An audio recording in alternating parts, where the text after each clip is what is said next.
Are there things going on with LaTerrence Dunbar?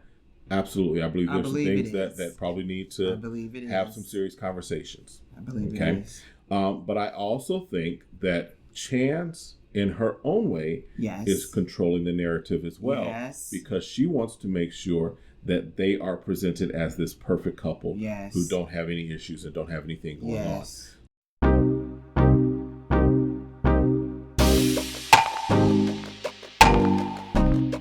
All right, so welcome back to the channel. My name's Kevin. I'm Tarsha. This is Conversations with the Crawleys. We do conversations about faith, family, relationships, and we do recaps, reviews, and commentary on our favorite shows. This one is all about the latest episode of Put a Ring on It, Season 4. So if this is content that you enjoy, you already know what to do.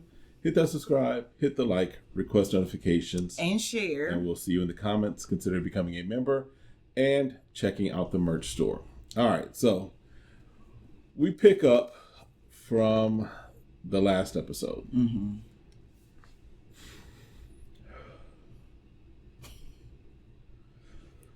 What's going on, Dunbar? What's up? LaTerrence, because y'all know his name is LaTerrence. Oh, I was about last to name is Dunbar. Okay, I was his first name is LaTerrence. Oh, you about to throw me. I was like, we talking about the right show? We talking about LaTerrence. So LaTerrence struggles with anger, depression, anxiety, and a whole host of other things, right? Correct. He also mentions that he watched his dad abuse his mother, so that kind of may have contributed to that. Mm-hmm. And then he's not trusting that Chance will understand. Mm-hmm. Okay. And that his last girlfriend left him. Mm-hmm. Dr. J asks, okay, but what if she does understand, talking about Chance, what if she does understand and is willing to help? She kind of tasked him with, you need to tell her. Right. You need to let her know what your past consists of, how your past relationship worked, and see where Chance is concerning the things that he reveals. Right. Because she says, because she said, if this is actually all the fears that you're saying that you have. If it's actual. Then it's actual. Right. Then you need to start working on moving forward concerning these things. Because people do have issues with this. Yeah. And struggle. And if he was abusive in his past, it definitely could be coming up. Or maybe it has come up. We kind of talked about this. We think that there's other things that are going on with him that are being masked, if you will. And so counseling therapy would be the first thing I would recommend. Because, and we'll probably get to it a little later, but then it's like, oh, everything's great. Oh, yeah, I'm cured. I'm healed. I'm delivered. We'll get to that, right? But Dr. J also makes a statement that she's like, you're still trying to control the narrative. You're still trying to make it, to present yourself in a way that you think is going to, either make yourself more likable and more, I don't know what they're looking for, but basically you're trying to control how people view you and how you're presenting yourself. So, and I agree with that. I think that a lot of what we see from LaTerrence, as well as a lot of what we see from Chance, is a controlling of the narrative and trying to present themselves. And I'm not saying that because we've only seen them for like 5 minutes, right? Correct. So I can't say it's not who they are. Correct. But what we're being presented with just does not seem authentic. Correct. It seems manufactured. It seems put together. It seems trying to control the narrative so that you don't let them see you sweat. You don't let them see you be authentic or real. Well, because when you're dealing with issues of a relationship and you're coming on a show where it's supposed to expose those things, not only for yourself, but to help others. Right. And so because that was the original intent that Dr. Nicole had. And Dr. Nicole, we miss you. Yes, but I think Dr. Stacy, I call her Dr. J, is doing a good job of still acknowledging the BS. Yes. Like, Yes. I see as someone that's educated in this field, I see that you're still trying to control the narrative.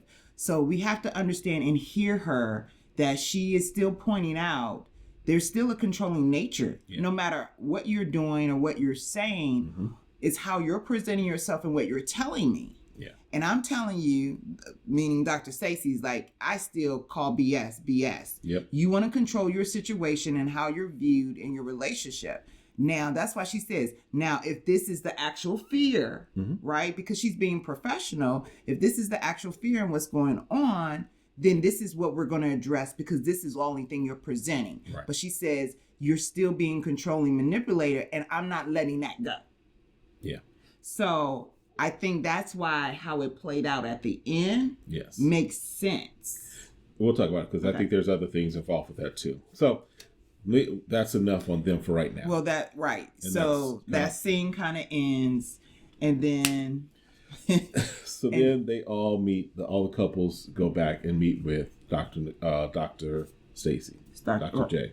Right, Dr. J. And so they get to the house and we have Catherine and Ricky. And then we have Joshua and Joy. And we're looking for Chance. And as he go by on the show, Dunbar. And we're waiting. And they don't show up. So they don't show up. So she's like, I got to move on. I got 2 couples here that we're going to move forward with. And they're wanting to put in the work.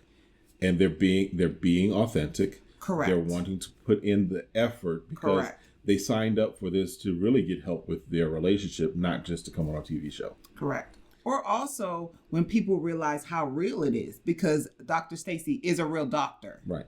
And so sometimes people put it on this side. Sometimes people don't realize like, oh, like this is a real show. Oh, you really want to call me on my stuff. Yes. And I don't want it to allow it to happen. Because we recognize that the conversations that we see with Dr.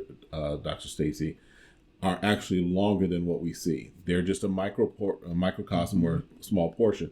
So yes, if she's doing her job effectively, she's not just going for sound bites. She's going for helping these couples to make a decision to whether they want to stay together or move on. So yeah, it is real. It's just like if you're sitting down with your therapist, it's real conversations. So this week they're supposed to go out with their ex. Right. So, well, before that, they get to the recap of the dates, right? Yes. So Ricky recaps his date with Sheila, right? And basically, he talks about the co-parenting issue that he had with his ex-wife. And so Dr. J asks, do you want a second date? He's like, no, because I don't want to do anything that might injure what I'm doing right now with Catherine. And Dr. I keep wanting to call her Dr. Cole. That's why I call it Dr. J makes it easy. Dr. J, yeah. So Dr. J, we're going to call you Dr. J right now. So Dr. J is basically like, no, that's not what this is about. This is not about trying to make the other person feel comfortable.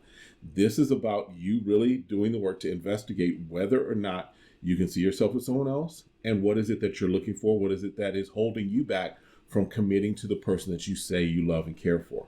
So if that means that you find someone else that you are attracted to, you like spending time with, investigate it because it's going to help you to at least uncover what may be going on in your existing relationship and whether or not it's built to last. So with all that said, he's like, well, since you put it that way. And he said he really did want to go out on another date with her. Yeah. Well, and if you feel like, he's finding some resolution because even Catherine was like, yeah, I thought the same thing too when he was telling me situations until I got into the relationship with him. So I'm like, well, if you knew, they were friends for a long time anyway. So I would think for Catherine, it would be different because they have a built up friendship. Right. So she should be able to say, okay, I know when you're telling the truth or lying, if there's still something there. Yeah. So. And then Josh recaps his date. And he's like, yeah, I thought this was going to be easy, but then you sent me. She was fine. He's like, you ain't putting ugly people on this show. You ain't got no bugaboos coming on here. Okay, I see how you coming. But he decided, because like even Joy was like, oh, he was doing the most. He went and got a haircut. He went and exercised. He went ahead and did some push-ups, got his chest right and everything for this date.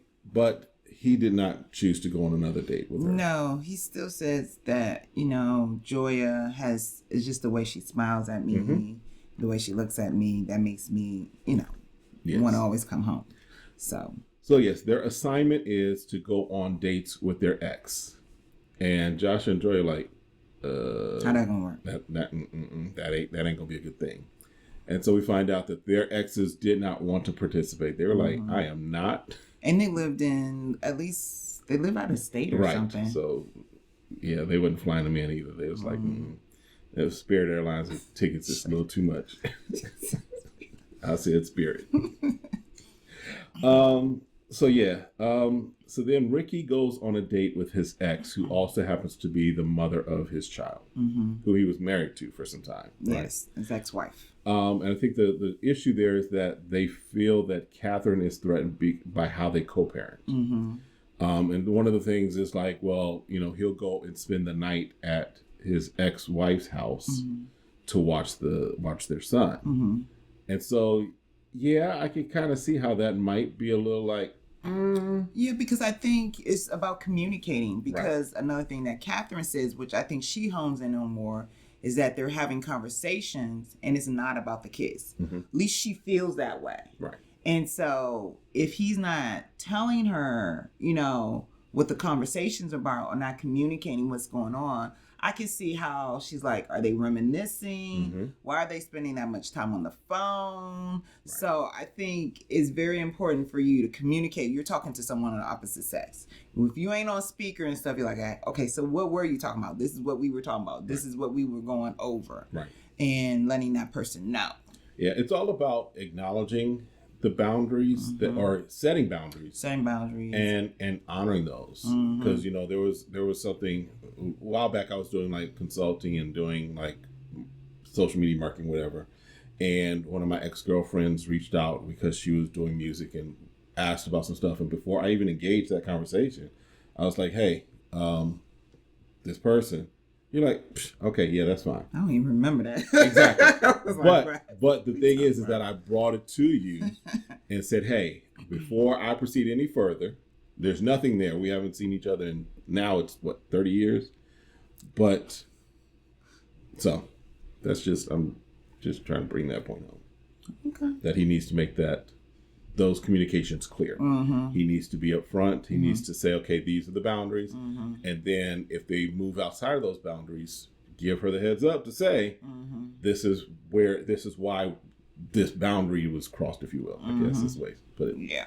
All right. So, and then we'll skip something, but we'll come back. So she goes on a date with her ex-fiance. And they met when they worked for the same company. And she was 20. And he was like 36. Yeah. That's a big age gap. Yeah.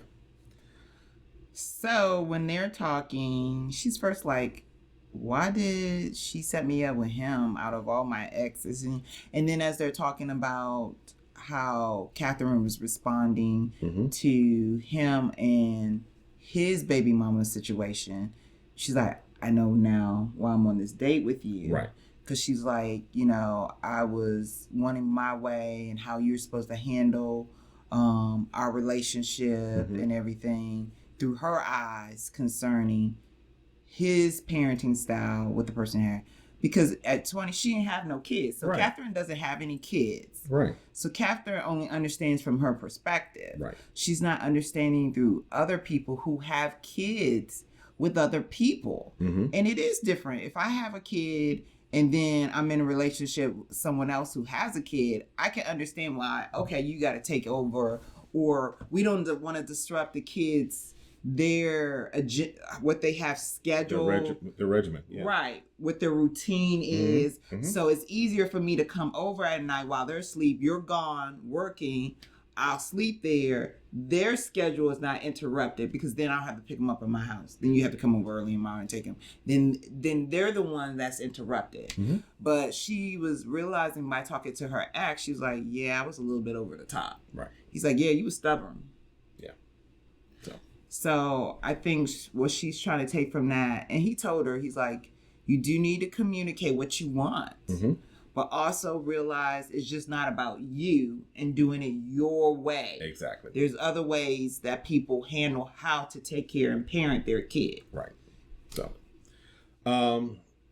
Joshua and Joya, since they are not going on dates with their ex, they meet with Dr. J, right?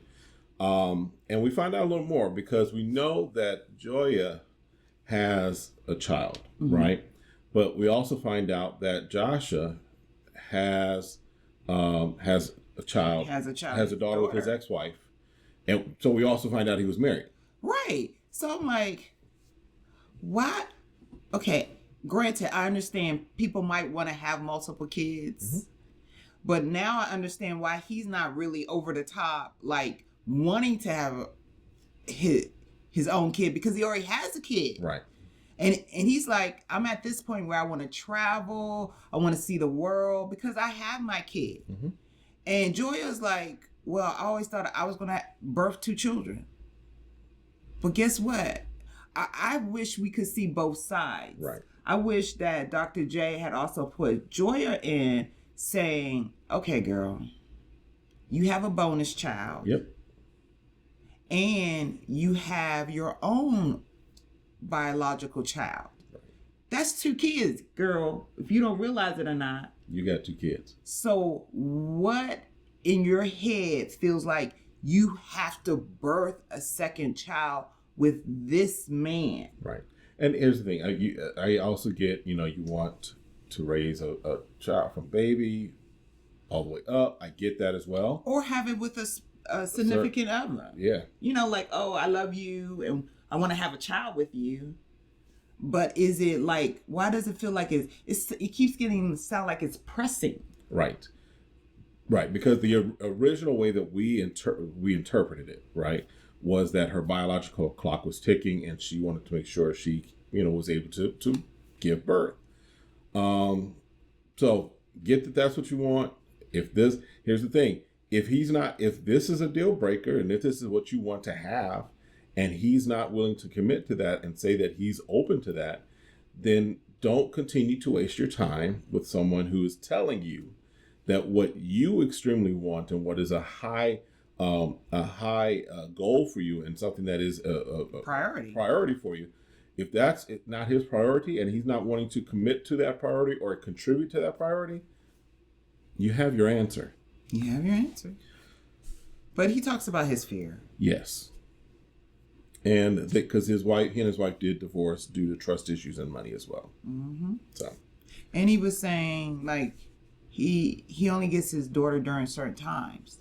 So if he had a child with Joya and then something happens in their relationship. Now he's got 2 children that he only sees part-time. And people have to see that men want to be with their children. And time again, we see where the other party is trying to keep them from their kid. And that hurts any person. Right. It's not just extremely on the woman, it's on the man as well. And on the child. Yeah. Which we keep forgetting. Like they're just like some item that we're going to just keep them from their loved ones. Right. It's ridiculous. Yep. All right, Liz. Yeah. I'm sorry. No, because not for us personally, but I have a relative that has gone through some of that. Yeah. We were even just at breakfast this morning and heard of, or brunch, I should say, heard of another situation where someone was kind of going through something very similar. Yeah. So. And again, it's the father. Now, if he wasn't a good partner, he wasn't a good relationship, that has nothing to do after you bring a child in. If he's not hurting the child in any way, but he just hurt you, then move your feelings from the situation and think about who the child is missing out on. Because their value as a partner can be very different from their value as a father or as a parent. And just because they may not have been a great partner doesn't mean that they won't be a great father or great parent. So, all right. So then Chance and Dunbar. So first of all, there was a little snippet of them talking to the producers, and they said that they. Oh, you have to. They did put in there. Dr. J did try to call him. Yes, she did try and call him. She left a voicemail. Left a message. They had just a clip with the producer that said that they took some time to regroup, and that's why they missed the session, right? So then they do actually have a session with Dr. J. Mm-hmm. And they said they realized that dating other people was not for them. Here's the thing. This show is in its 4th season. 4. I'm being nice because you didn't want me to say anything about career. Yeah. All right. But the 4th season. By now, everyone who has heard of this show and people that are going on this show should know that the concept is you date other people, right? So if that's not something that you can do or something that you're uncertain about or what have you, don't apply for the show. Well, we realize that sometimes they're not applying for the show. This is another thing, because they'll get reference from other friends who've been on the show, and then they end up talking to them, and because we've heard this, and then they get referred on the show, right? And then they realize, again, what we talked about earlier, it is real. They are dating other people. I hear that, but here's the thing. You can Google. Google is still a thing. Oh, it's still a thing. You can Google, oh, I got signed to put a ring on it. What is put a ring on it? Mm-hmm. Oh, let me watch a previous season. Let me watch some episodes. Yeah. Oh, my goodness. Oh, yeah. I'm going on a date with other people? Oh, yeah. You know what? Oh, yeah. Will, Dr. Nicole, Dr. J, whoever, this ain't for me. But again, until you're in it, and until people are in it, they don't realize, as they found out, oh, this is really going to start dealing with my issue. So, speaking of issues, LaTerrence then says, I'm not depressed no more. Yeah, we know that's not true. You can see the people in his eyes change. I was like, there's something going on with you, bro. And so, obviously, okay. And she's looking at them like, here we go. She like, you broke down when I was at your house. And you said you didn't trust Chance. I didn't say that. Okay. Receipts. Let's play the clip. Receipts. And then he's like, well, what I said was, yes. And that's what Dr. J said. Yes, let's just get to it. Because Chance is like, did you say that? Hold on a minute. Did you say that? Yeah. Because he's saying he's dealing with depression and anxiety. Mm-hmm. He said that he's seen his mom get beat up. Mm-hmm. So we're trying to keep you from you getting beat up, pretty much. Mm-hmm. But and again, we're not saying or trying to insinuate. Oh no, we do. There is the possibility of a cycle being repeated, right? But if he's saying that he's depressed, he gets angry, he has anxiety, and he's portraying that when he's crying. Right. You're making it the severity of you holding back these emotions in front of a camera. And you're saying, these are the things that happened in my last relationship. Yep. Is it because of something within this arena? Because you didn't go in the Pacific. He wasn't very specific about that last relationship. Right. But these are the things you're sharing openly that everyone sees on TV. Yep. So there's a pretty much of inciting, okay, that you're concerned about her and how you're handling yourself when it comes to the person you're in a relationship with. Yep. So Chance gets defensive and a little combative. No, not a little combative. She was you're being nice. She was raising up, right? But she wasn't to the point where she got it combative. That's why I'm saying a little bit. Okay. Okay. Which then brings me to think, so are there things going on with LaTerrence Dunbar? Absolutely. I believe there's some things that probably need to have some serious conversations. I believe it is. But I also think that Chance, in her own way, is controlling the narrative as well. Yes. Because she wants to make sure that they are presented as this perfect couple who don't have any issues and don't have anything going on. So now the question for me is them leaving on LaTerrence or is it on Chance? I would put it probably more on Chance. I'm leaning more that way because he didn't have to share. Let's go back. He didn't have to share. He could say, you know what, I'm just a little bit emotional tonight, blah, blah, blah. Right. I don't feel like opening it up to you about anything else at this point. You know, I just want to see how we're going to finish this process. So for him to even say those things, you know, I don't think anyone would just say those things. Right. So I'm swaying because the way she acted, because I was really taken back how she was getting on Dr. J instead of not being on Dunbar for not sharing, like, because it sounded like he still didn't share Right. what he was battling with. Right. Dr. J had to say it instead of saying, oh yeah, he did tell me that, you know, he was concerned about me finding out about these things. No. Because it would not surprise me if Chance, after Dr. J left their home and everything, if Chance was like something to the effect of how you gonna act like that when you a king? Kings don't cry like that. Kings don't show their emotions like that. You a king. Da da da. My daddy never ever cried in front of me or something to that effect. Right. It's possible. It's possible. It's possible. We're not saying that it did happen. Right, but that's the we don't energy. know. That's the energy. It's an opinion that I get from her. Chance, and that's based upon how she responded to other things that Chance that Terrence did. So her energy and the way she's responded to things tells me that she, in some respects, may have the tendency to prop up his ego and prop up his manhood, if you will, as he's the king, and you need to act as a king, and even he feeds into that. When he need to be really probably feeding into spending some time and getting his mental capacity right. Not capacity, but his mental state. His mental state. Getting his mental and his state mental right. health correct. Correct. Yes, I would agree. So Dr. J tries to convince them that it's best for them to try to stay within the process. Right. And move on. But it doesn't sound like she prevailed. No, because she also makes the statement, she says she's not listening to red flags to learn and deal with them. You have to listen to the red flags to learn and how to deal with them and not to leave. So she's basically telling Chance, listen, there are some things that may be concerning that he's expressed to Dr. J that you need to at least listen so you know how to deal. How do you deal with this man when he's in depression? How do you deal with this man when he's having anxiety? How do you deal with him when he's angry?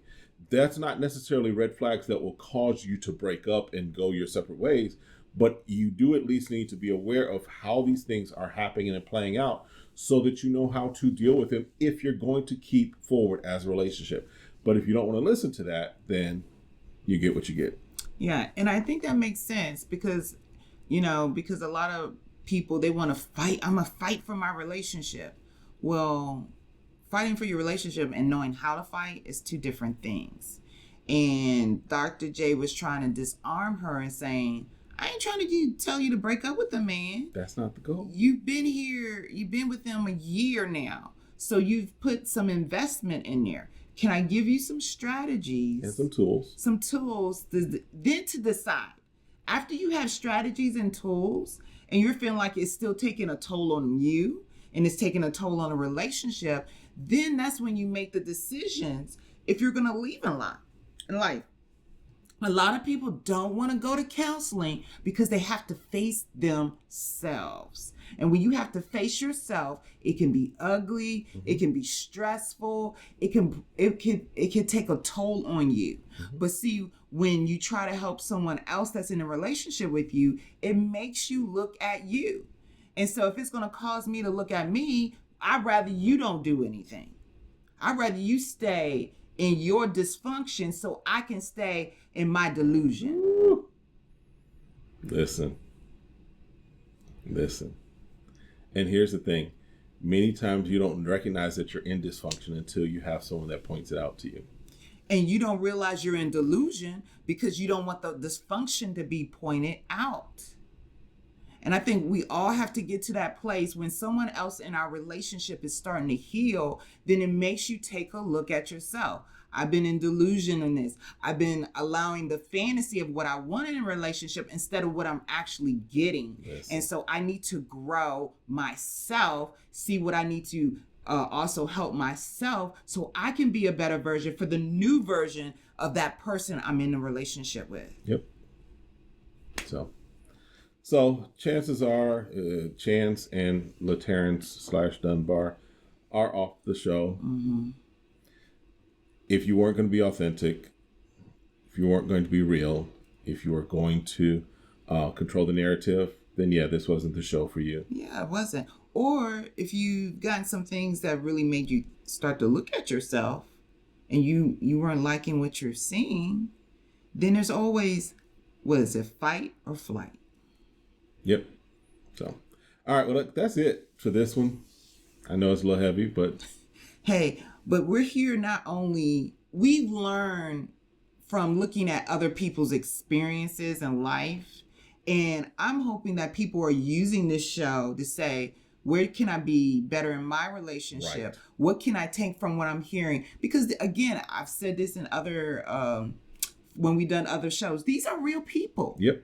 And they're facing real situations in their life. So it's very brave of them to come on and say, I'm going to expose this part of my life because I do want to change. Now, if they gain other things from it, okay, that was still, all of that was still their decision to share their experience of their relationship. Right. But we can gain from other people's mistake so we don't have to make the same mistakes. Absolutely.